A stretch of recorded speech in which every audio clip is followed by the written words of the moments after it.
and welcome to another 642 Tiny Things to Draw update. This first doodle, we have music notes. I am doing specific music notes. I chose the da-da-da-da-da-da-da part of the DanDaDan intro, which, by the way, is a fucking banger of a song. Y'all should give it a listen. I will link the English version that I've been listening to on loop in the description. I sent that section of the song over to my musically inclined friend, and he wrote out the music notes for me, which are on the screen. I saved the screenshot. He called it Thing for Joanna, Sub-Titty, and I find that really funny. And then I copied those music notes onto my doodle page with a Micron. I completely winged this. The lines, the notes, nothing was drawn out in pencil first, going straight in with permanent marker. Here it is finished. I did darken the edges with graphite, and now we have a fossil fish. Fossilized fish fossil. Fossils tend to get kind of yellowy, so I put down a base of dull yellow watercolor first, and then I blotched over it with a warm brown to get that dirty kind of texture, and now here I am filling in the imprint of said fossil fish with a darker brown. And I dragged that brown out into the yellow because at the references I was looking at, it looks like the brown of the animal seeps out into the surrounding substrate. Then when the paint dried, I came in with a dark brown colored pencil to add in the details of the fish bones, which are more suggestive than anatomically correct because especially in the head, fish bones are really complicated and I was not about to put in that much work for a tiny doodle. There it is finished. Moving on, we have knickknacks, which I am also using Artecho watercolor for. This is going to be another suggestive drawing, not super specific or detailed because a shelf full of knickknacks sounds really complicated and I don't feel like doing that. So, base of brown, made the corners purple because my room is purple because I am using my own oddity shelf as the reference for this doodle. I lightly sketched out some things to put in the shelves like bones and shells and jars, and most of what I drew is actually on my real oddity shelf. However, some of the stuff, for example, the little dolls in the middle left, those are fake. I just made those up and threw them in because what was actually in that shelf I didn't know how to approach in a very simplistic drawing. There it is finished, somewhat filled in with colored pencil. And now we have a tiny robot, and I did not use a photo for a reference this time. I used my actual tiny robot necklace. I've had this necklace for a very long time. They were popular in like the early to mid 2000s and I still wear it. This is mostly colored pencil. I shaded the very thin edges of the tiny robot with graphite. I'm filling in the background blue because blue looks good with yellow. I guess I was in a blue mood that day. I did not take the chain too seriously. Creative liberties. That does not look like a chain, but it's fine. I made very haphazard U shapes with colored pencil, and then I went over that with silver gel pen. I also filled in the eyes with silver gel pen because my necklace has rhinestone eyes and that's shiny and that's cute and I wanted it in the doodle. And then I'm adding some lines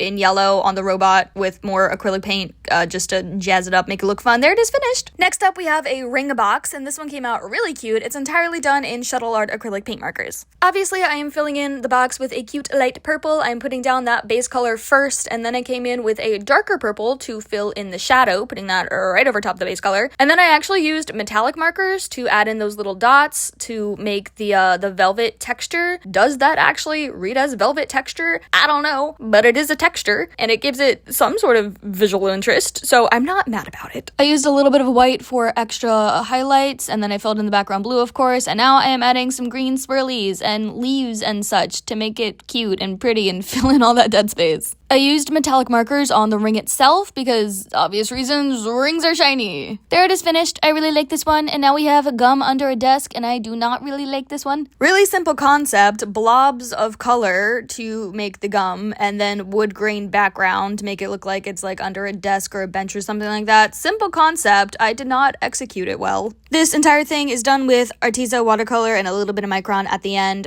so obviously I put down all of the base colors first, and then when that mostly dried, I came in with brown again to add in the squiggles for the wood grain. Then when the paint was completely dry, I came in with colored pencils that are a little bit darker than the watercolor that I used for the gum blobs to give it some shading and dimension and make it look somewhat 3D, not just a literal flat blob of color. I did not plan out where to add this shading. I completely went for it, and then after that I came back in with a thin Micron and scribbled in a little bit of outline to kind of differentiate the gum blobs from the background, and there it is finished. That is a terrible photo. I apologize.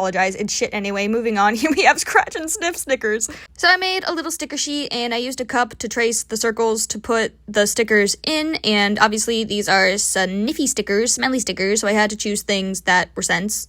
So I did all fruit. Here I am working on the apple. Obviously, I am using Shuttle Art acrylic paint markers again. I've been liking these markers lately. They're very vibrant. So obviously this one was supposed to be a lemon, but turns out this really pale green was not really pale. That is very obviously green. So I ended up turning this into a lime because it's far more green than it is yellow. Anyway, I am using multiple different shades for all of these stickers to layer a whole bunch of different highlights and shadows to make these very vibrant and flashy and stylized and, you know, like a cartoon sticker that would appeal to kids. Lastly, we have blueberries and grapes, but there's not much else to say about this doodle, so we are going to speed through them. Really, the only consistent marker I used was white for the highlightiest highlights in each of these 4 stickers. And then at the very end, I decided to add some dots and lines and shapes and stuff around the outside of the stickers, which I know is not accurate to most sticker sheets, but there was a lot of dead space and I wanted to fill it, so I did and liked how it looks. And here it is, finished, and it's really cute. I like this doodle. I did good, go me. I am rambling a lot. It's late and I want to get this video done.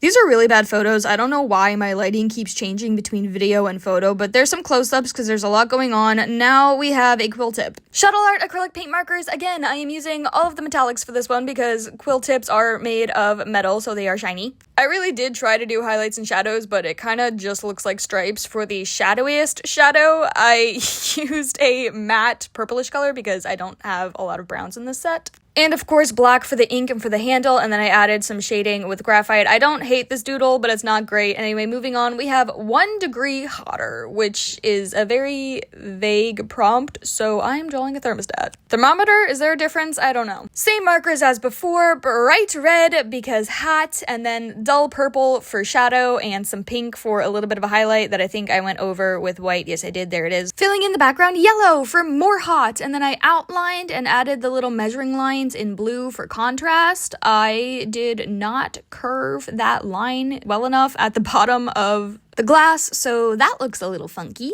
And as usual, filling in dead space with random dots and lines. Here it is finished. I don't hate this. It's kind of cute. And for the last doodle of this update, we have a 15-second workout.